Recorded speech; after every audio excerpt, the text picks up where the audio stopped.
Hello everyone. We are so happy to meet once again, sharing the word of God. Let us pray before we continue. Dear Father, thank you this evening.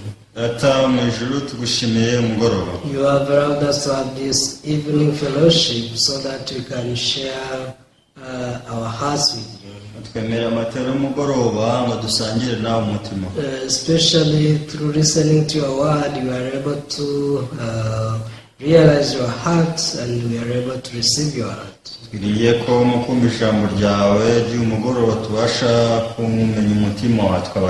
May you allow all viewers to listen clearly to your word and differentiate it from their thoughts.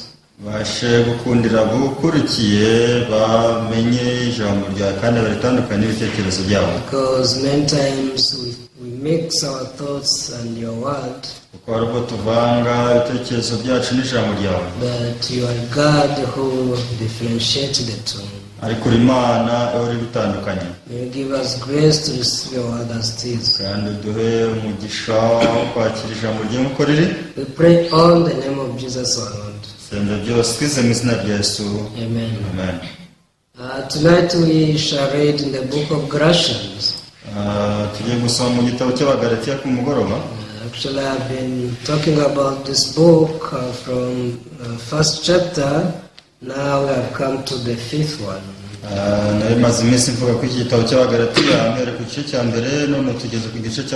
So we shall read Galatians chapter 5 from verse 4 through verse 13.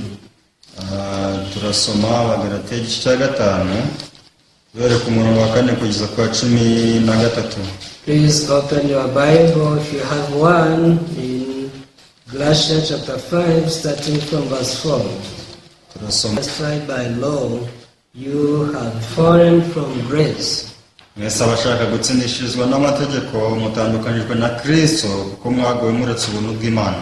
For we through the Spirit eagerly wait for the hope of righteousness by faith.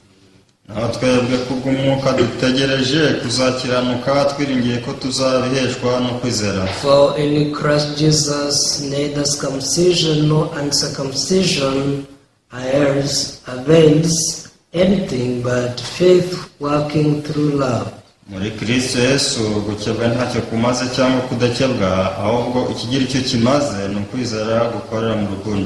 You ran well. Who hindered you from obeying the truth?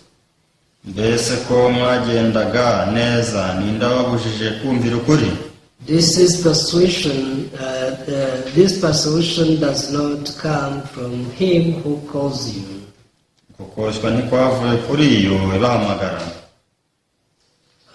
A little leaven leavens the whole lump.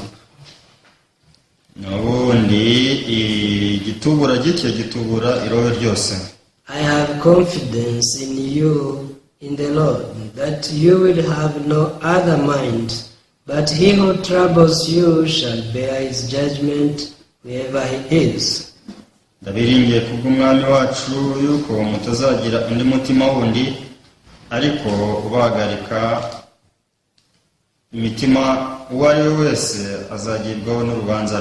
And I, brethren, if I still preach circumcision, why do I still suffer persecution?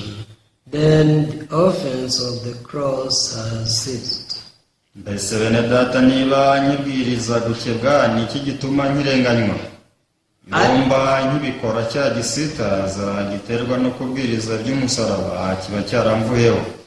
I could wish that those who trouble you would even cut themselves off. For you, brethren, have been called to liberty. Only do not use liberty as an opportunity for the flesh, but through love serve one another.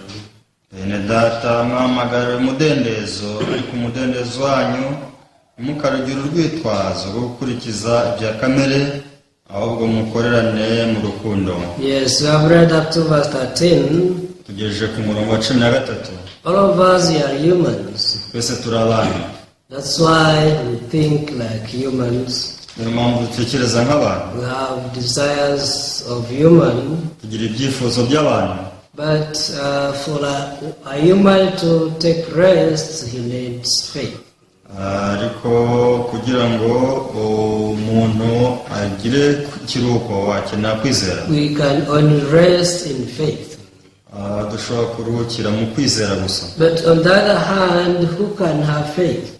Ako se mu rundi ruhande ninde wagira kwizera? Unless you discover the love towards you, Udamenya urukundo rw'Imana kuri wowe, unless you discover the heart of one who gives you grace, utamenya urukundo rwakugirira ubuntu, actually you cannot take rest. ntabwo ushobora kugira ikiruhuko. So in this chapter you can see the words like love, faith, freedom, liberty. Ano magambo muri kino gice dushobora kubona nk'amagambo urukundo, umudendezo, amahoro. But today I want us to discuss more deeply about the grace of God. Ariko ndagira ngo ubu noneho muri ano magambo tuganire ku bijyanye n'ubuntu bw'Imana. Because this book of Galatians differentiates grace from the law. Kubera ko iki gitabo cy'Abagalatiya gitandukanya amategeko ndetse n'ubuntu. And the grace means freedom. Ubuntu bisobanuye kubohoka. Actually, for you to receive the grace, kugira ngo wakire ubuntu, you should receive it freely. ugomba kubyakira kubw'umudendezo. It's not that you are pushed to receive the grace. So ntabwo ari umuntu ugusunikira kwakira ubuntu. So grace is received freely. Ubuntu bwakira kubw'ineza. So once you accept the love of the one who gives you grace, rero utahuye urukundo rwakugirira ubuntu, that's when you can receive his grace. icyo gihe ushobora kwakira ubuntu bumuturukaho. So let us read once again verse 4. Reka twongere dusome umurongo wa 4. The Bible says, you have become estranged from Christ, you who attempt to be justified by law, you have fallen from grace. Mwebwe abashaka gutsindishirizwa n'amategeko mutandukanijwe na Kristo kuko mwaguye muretse ubuntu bw'Imana. Yes, last time I told you that law goes with works, human works. Ubushize nabwiye ko amategeko agendana n'imirimo ya muntu. But grace goes with faith. Ariko ubuntu bugendana no kwizera. So you cannot take the two at once. Rero ibyombi ntabwo babijyanira igihe cyarimwe. If you take the law, you are far from the grace. Niba uri mu mategeko uri kure cyane y'ubuntu bw'Imana. And if you live under the grace, you are far from the law. Kandi niba uri mu buntu bw'Imana uri kure y'amategeko. But some people, they confuse these two. Ariko abantu usanga ibyo babyitiranye. That's why many times people think that they believe in God, yet they should keep the law. Niyo mpamvu akenshi abantu bumva ngo bizera Imana ariko kandi bakwiye no kubahiriza amategeko. So we should differentiate these two things. Rero ibyombi dukwiye kubitandukanya. Verse 6. Umurongo wa 6. For in Christ Jesus neither circumcision nor uncircumcision avails anything, but faith working through love. Muri Kristo Yesu gukebwa ntacyo kumaze cyangwa kudakebwa, ahubwo ikigira icyo kimaze ni ukwizera gukora mu rukundo. Yes, here there is this introduction of love. Hano ari kuvuga ku rukundo. In other words, love, faith and grace are connected. Urukundo, kwizera n'amahoro birajyana. So what is love? None se urukundo ni iki? When you read 1 John, usomye Yohana wa mbere, 1 John chapter 4. Bamberwa ni ibice 4. So chapter 4 verse 9 says, in this the love of God was manifested toward us, that God has sent his only begotten Son into the world, that we might live through him. iki nicyo cyerekanye urukundo rw'Imana muri twe, nuko Imana yatumye umwana wayo w'ikinege mu isi kugira ngo tubone uko tubeshwaho nawe. Verse 10, in this is love, and not that we loved God, but that He loved us, and sent His Son to be the propitiation for our sins. Muri iki ni mu rukundo ruri, si uko twebwe twakunze Imana, ahubwo nuko Imana yari yadukunze igatuma umwana wayo kuba impongano y'ibyaha byacu. Yes, all of us will have sins. Twese tuba dufite ibyaha, In other words, we commit sins. andi magambo dukora ibyaha. But what is love? Ese urukundo ni iki? Originally, the wages of sin is death. Ubundi ibihembo by'icyaha ni urupfu. And once you try to keep the law, it means you are together with death. Rero uri kugerageza kubahiriza amategeko biba bivuze kugendana n'urupfu. Because if you break one law, Kuko niba uca itegeko na rimwe, you have to die. icyo gihe ugomba gupfa. Because the wages of sin is death. Kuko ibihembo by'icyaha ari urupfu. Yes, in the world there are different sins. Rero mu isi hari ibyaha bitandukanye, And there are different punishments. hari n'ibihano bitandukanye. According to the sin you commit, you are punished. Bitewe n'icyaha wakoze urahanwa. But in the eyes of God, Ariko mu maso y'Imana, any sin, its punishment is death. icyaha icyo ari cyo cyose igihano cyacyo ni urupfu. So we were supposed to die. Rero turi abantu bakwiye gupfa, Not dying physically, ntabwo ari ugupfa mu ifatika, just perishing forever. ahubwo ni ukurimbuka ibihe bidashira. But there is the love of God. Ariko kandi hari urukundo rw'Imana. So what is the love of God? Ese urukundo rw'Imana ni iki? The Bible says, in this is love. Biravuga ngo muri ibi niho hari urukundo. It's not that we loved God. Si uko twebwe twabanje kuyikunda, We can never love God ntabwo twakunda Imana because we are so evil. kuko turi babi. But the love is that God loved us Ahubwo igihari ni uko Imana yari yadukunze, and He manifested His love rwerekanaga urukundo rwayo, by sending His Son to be the propitiation of our sins. rwoherezaga umwana wa Yesu Kristo ngo abe impongano y'ibyaha byacu. So this is the proof that God has love. Rero iki ni igihamya cy'uko Imana ifite urukundo, And God wants to pour His love towards us. kandi Imana yashaka guhundagazaho urukundo rwayo. So if we realize the heart of God, Rero dutaha urukundo rw'Imana, which is the heart of love, rwo rukundo ari rwo mutima w'urukundo, we are able to receive the forgiveness of our sins tubasha kwakira imbabazi z'ibyaha byacu. because God gave the propitiation for our sins. Imana yatanze impongano y'ibyaha byacu. Yes, that's why people who believe in God, Impamvu abantu bizera Imana they take rest. bagira ikiruhuko, They say we are righteous. bavuga bati turabakiranutse, We are waiting for the Lord to take us to heaven. dutegereje umwami wacu ngo tujyane mu ijuru. But whether He comes being sleeping or awakened, Ariko yaza usinzire cyangwa se ukanuye, we shall go to heaven whatsoever.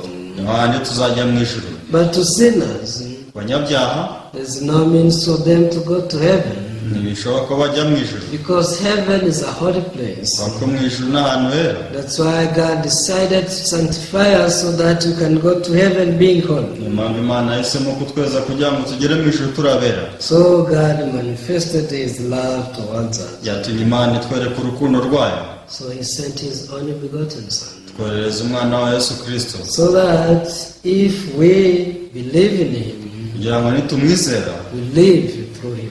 tubeho muri we, We receive the eternal life. twakire ubugingo buhoraho. So this is what the book of Galatians is trying to tell us. Ibi rero nibyo igitabo cy'Abagalatiya kirimo kitubwira. The very first thing is the love of God towards us. Icya mbere rero ni urukundo Imana idufitiye. Let's go back to Galatians chapter 5 verse 6. Reka tujye mu Bagalatiya ibice 5:6. The Bible said, for in Christ Jesus neither circumcision nor uncircumcision avails anything, but faith working through love. Muri Kristo Yesu gukebwa ntacyo kumaze cyangwa kudakebwa, ahubwo ikigira icyo kimara ni ukwizera gukora mu rukundo. So once people receive the love of God, Rero abantu igihe bakira urukundo rw'Imana they have to change whatsoever. bagomba guhinduka byanze bikunze, Because a heart that receives love changes. kubera ko umutima wakira urukundo wahindutse. So through faith working through love, rero kwizera gukora mu rukundo This is something important which God wants us to have.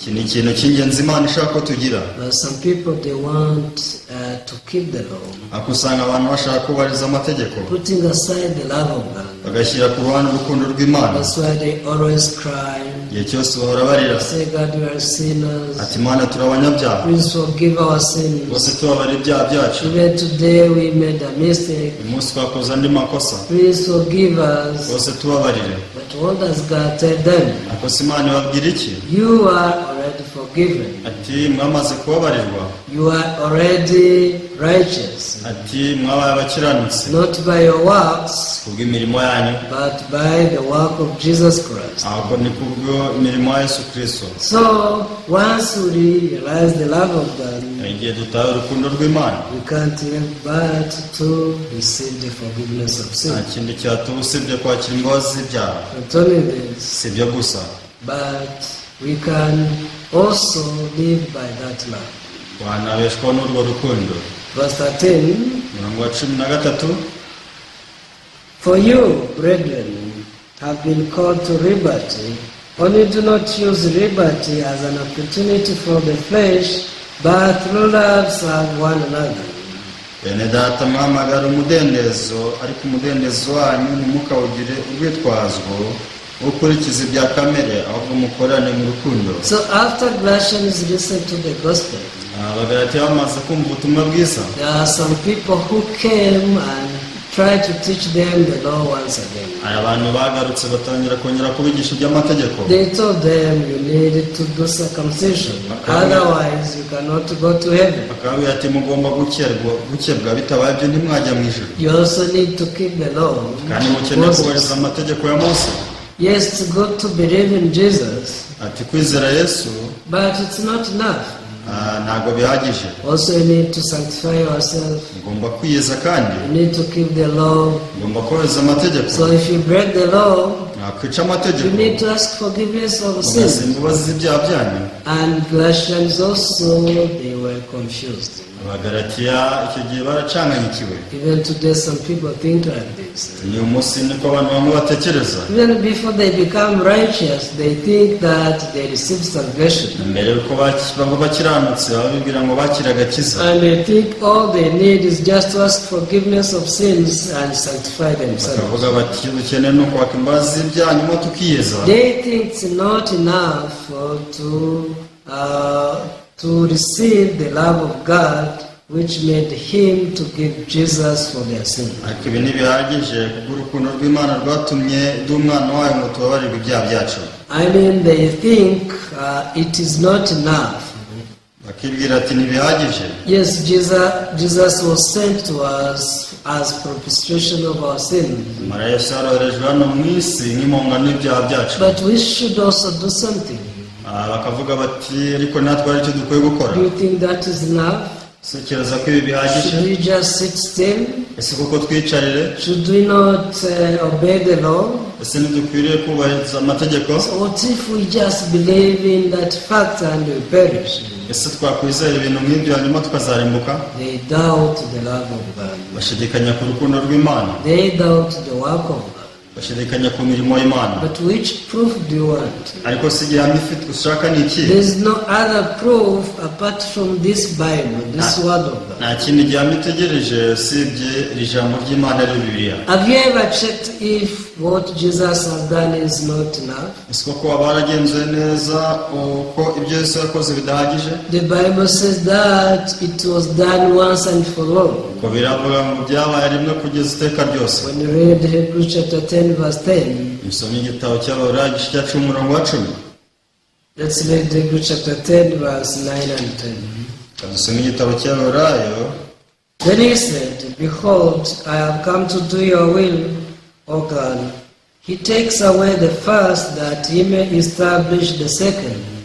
aherako aravuga ati dore nzanye no gukora ibyo ushaka, akuraho ibya mbere gukomeza ibya kabiri.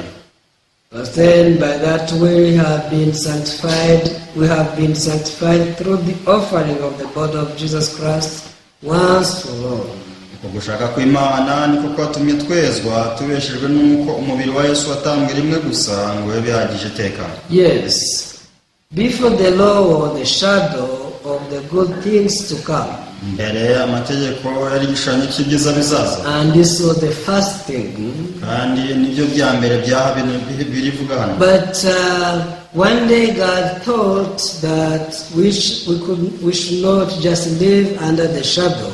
Kandi Imana yaravuze rimwe ngo ntituzabeho mu gicucu. We need to receive the good things as they are. Ahubwo tugomba kwakira ibyiza byateguraga. So he prepared the second thing. Niyo mpamvu yaduteguriye ibindi bya kabiri. And before he gives us the second, he took away the first things. Mbere yuko rero iduha ibya kabiri ngo ikomeze ibya kabiri yabanje gukura ibya mbere. In other words, the first law was put Mu aside, yandi magambo itegeko rya mbere ryabanje gukurwaho so that God can establish the second law. kugira ngo Imana ibashe kwimika irindi tegeko rishya. And that law was fulfilled in verse 10. Kandi iryo tegeko ryasohojwe mu murongo wa 10. The Bible says that we have been sanctified through the offering of the body of Jesus Christ once for all.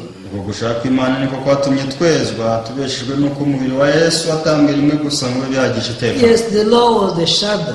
Iri tegeko ryari igicucu. Because the law, the desire of the law or the wish of the law for us was to be sanctified. Kubera ko amategeko icyashakaga ni uko tubabera. Because once we cannot break any law, Ariko bikaba igihe tutishe n'itegeko na rimwe. it means we are holy.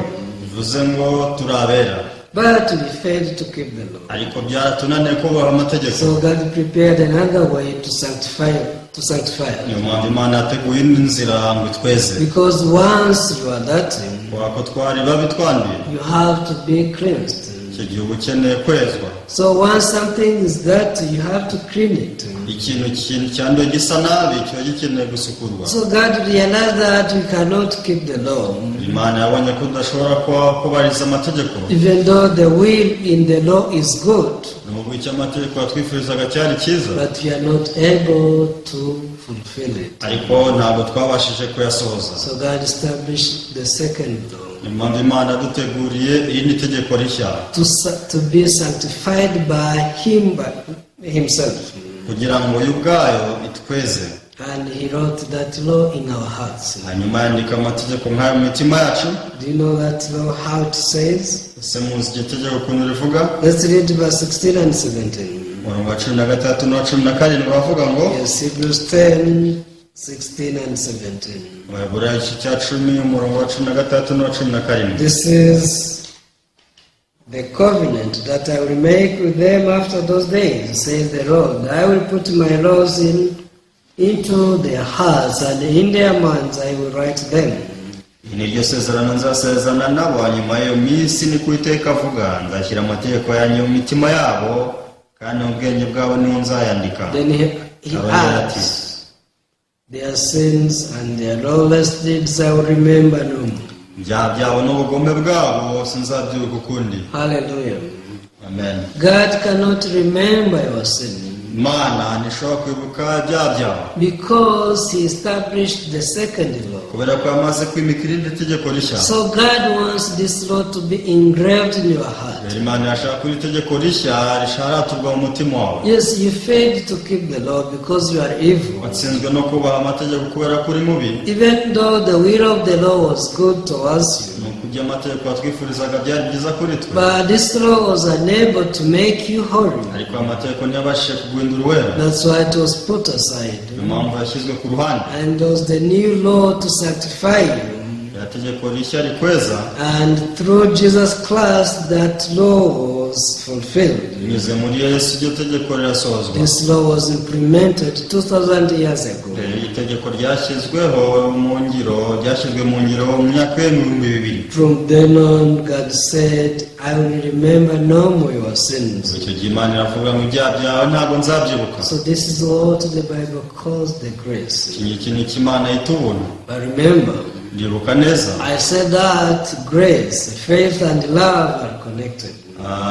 ubuntu, urukundo no kwizera birajyana. You have to realize that God has such huge love towards you. ugomba kumenya ko Imana igufitiye urukundo ruhambaye. That's when you can think God as merciful to forgive you in this way. Icyo gihe ushobora gutekereza Imana nk'inyempuhwe ishobora kukubabarira muri ubu buryo. But people don't think about the love of God. ariko usanga abantu batatekereza ku rukundo rw'Imana. They think maybe God is harsh, He wants to destroy them. Baravuga bati Imana ni inyamwaga ishaka kuturimbura. Always when they see themselves, they find themselves having sin, iyo bibonye igihe cyose ubona nk'abantu bafite ibyaha, and they don't want to check the heart of God. ugasanga ntibashaka kugenzura ikiri umutima w'Imana. When the Bible says that once you behave like that, ariko biravuga ngo dukomeje kwitwara gutyo, you are estranged from Christ. icyo gihe uba utandukanijwe na Kristo, Because you attempt to be justified by the law, kuba ushaka gutsindishirizwa n'amategeko, and you are fallen from the grace. rero icyo gihe waguye uretse ubuntu bw'Imana. Please think about the love of God. ndabinginze mutekereze ku rukundo rw'Imana. If you realize the love of God towards you, umunsi urataha urukundo rw'Imana igufitiye, there is no way for you to keep holding the law or your works, ntabwo uzongera gukomeza kugundira amategeko n'imirimo yawe, but you will receive the heart of God. ahubwo uzakira urukundo rw'Imana. From then on, you will be free, kubera ubwo uzabohoka, free from your sins, uzabohoka ibyaha byawe, and you will start the new journey. hanyuma uzatangira urugendo rushya. Let's go back in Galatians chapter 5. Reka As dusome we conclude. mu gitabo cy'Abagalatiya ibice 5 dusoza. I said that love gives you faith, navuze ko bitewe n'uru rukundo ubasha kugira kwizera. and this faith allows you to receive the grace of God. uru rukundo kukwizera kugatuma wakira ubuntu bw'Imana. Not only that, si ibyo gusa, after you become free, iyo umaze kubohoka, yes, this liberty goes with responsibility. wa mudendezo ujyana n'inshingano. Actually, freedom goes with responsibility. umudendezo igihe cyose ujyana n'inshingano. So, it's not that we should go back to the law, burya si uko dukwiye gusubira mu mategeko, but if we remember the love of God, ariko twibutse urukundo rw'Imana. there is the responsibility of the children of God. hari inshingano z'abana b'Imana. So, allow me to read one verse in the book of 1 Corinthians.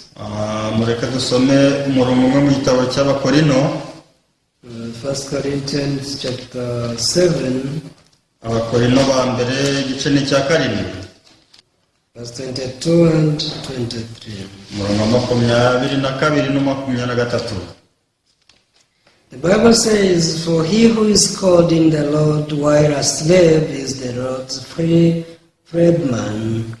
Likewise, who is called while free is Christ's slave." uhamagawe n'umwami wacu ari imbata aba batuwe n'umwami, kandi uhamagawe n'umwami ari umudendezo aba ari uw'imbata ya Kristo. Verse 23, "You were bought at a price. Do not become slaves of men." umurongo wa 23, mwacungujwe igiciro, nuko rero ntimukabe imbata z'abantu. You should not be a slave of men. ntimukabe imbata z'abantu. What does this mean? ese ibyo bivuze iki? Yes, in Galatians the Bible says that we should not take the liberty as opportunity to fulfill the desire of our flesh. Abagalatiya batubwiye ko tudakwiriye gufata umudendezo wacu ngo dukurikize ibyo kamere arikira. God is the one who gave us the grace, Imana niyo yatugiriye ubuntu, but the responsibility we have ku inshingano dufite is to abide in that grace. ni ukuba muri ubwo buntu. That's why verse 4 said, those who are connected to the law once again by themselves, they are estranged from Christ. niyo mpamvu Bibiliya yavuze ku murongo wa 4 ngo abashaka gutwarwa n'amategeko baba batandukanijwe na Kristo. You have to know that you are now connected with Jesus by the grace of God, ubuntu ubu ngubu wamaze guhuzwa na Kristo, and you were bought at a price, kandi waguzwe igiciro, so that you cannot become slave of men anymore. kugira ngo utazongera kuba imbata y'umuntu ukundi. That's why, though you are free to sin, niyo mpamvu nubwo wabohotse ku cyaha, in other words, you are free from Satan, wabohotse satani, but now you are a slave of Christ. ariko ubu ngubu wahindutse imbata ya Kristo. So there is no a free man in this world. rero muri iyi si nta muntu w'umudendezo ubaho. Either you are free from sin and Satan, and you are a slave of Jesus. Wenda watutse ku cyaha no kuri satani, ariko uba imbata ya Yesu. But once you want to be free from Jesus, ariko niba ushaka kubohoka kuri Yesu, it means again you want to be a slave of men, a slave of Satan. n'ubundi urashaka kuba imbata y'umuntu, imbata ya satani. So freedom goes with responsibility. rero igihe cyose umudendezo ujyana n'inshingano. But once we think about the love of God, ariko turamutse dutekereje ku rukundo rw'Imana, yes, we remain in faith, twaguma mu kwizera, and through this faith we live under rest. kandi binyuze muri uru rukundo, muri uku kwizera tubaho dufite ikiruhuko. There is a difference to work under the law and to work under grace. hari itandukaniro ryo kuba mu mategeko no kuba mu buntu. So I will read one verse as we conclude. reka nsome umurongo umwe dusoze. Jump to the 2 Corinthians. Abakorinto ba kabiri, If you are there, you can read 2 Corinthians chapter 5 from verse 13. reka dusome Abakorinto ba kabiri ibice 5:13. For if we are beside ourselves, it is for God. Or if we are of a sound mind, it is for you. niba dusaze ku bw'Imana, kandi niba tudasaze ni ku bwanyu, kugira ngo tubafashe. For the love of Christ compels us, because we judged us that if one died for all, then all died. urukundo rwa Kristo ruraduhata, kuko twemejwe ko nk'uko mwapfiriye bose, ariko bose bapfuye. Verse 15. And he who died for all, that those who live should live no longer for themselves, but for him who died for them and rose again. 15. kandi yapfiriye bose, kugira ngo bariho be gukomeza kubaho ku bwabo, ahubwo babeho ku bw'uwo wapfiriye akanabazukira. Yes, today I want you to think about the love of God ndashaka ko uyu munsi mutekereza ku rukundo rw'Imana, and how this love works through you. uburyo ki urukundo rushobora gukora muri wowe. Once you realize this love, nuramara gutahura urukundo, once you discover that you were not a son before, but because of the love of God, you were adopted by the fact that Jesus died for you. numara kumenya ngo ntabwo ukiri umwana w'umubi, ahubwo kubw'urukundo rw'Imana wahindutse umwana wayo. So this love will lead your life. urukundo ruzayobora ubuzima bwawe. Because the Bible says, verse 14, for the love of Christ compels us, because we judge that if one died from all, then all died. uko birivuga ku murongo wa 14 ngo urukundo rwa Kristo ruraduhata, kuko twemererwe ko nk'uko mwapfiriye bose, ariko bose bapfuye. So I hope that you discover the love of God. niringiye ko mwatahura urukundo rw'Imana. All true Christians, Abakristo b'ukuri bose they give value to this love of God. baha agaciro urukundo rw'Imana, First of all, by believing that they are sanctified once for all. ubwo kwizera ko bacungwa inshuro imwe. But again, this love compels them not to live by themselves. ubwo kandi urukundo rubahatira kutabaho ku bwabo, It's not that they work under the law, kubera ko batari mu mategeko, but they start to serve other people. ahubwo batangira kubaho ku bw'abandi, They start to preach the gospel, batangira kubwiriza ubutumwa bwiza, because this love is guiding them and compelling them. kubera ko urukundo ruri kubayobora kandi ruri kubahatana. It is different from being under the law, rero bitandukanye cyane no kuba mu mategeko, because this is the work of faith, kubera ko ni umurimo wo kwizera. and it is done when man is under rest. iki gihe rero bikorwa gusa umuntu ari mu kiruhuko. So next time we shall also continue from this point. ubutaha tuzakomeza muri iyi njyana. So allow me to pray as we conclude. nsenge dusoze.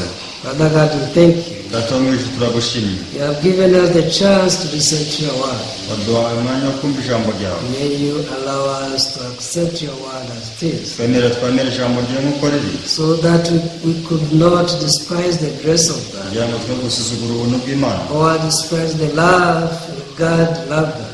twe gusuzugura urukundo wadukunze Instead, allow us to give it value twe kubiha agaciro so that we can live under the rest. kugira ngo tubaho mu kiruhuko Thank you, turagushimye and we pray everything in the name of senze Jesus. byose twizeye mu izina rya yesu Amen. amen Thank you very much. urakoze cyane See you next time. nawe utaha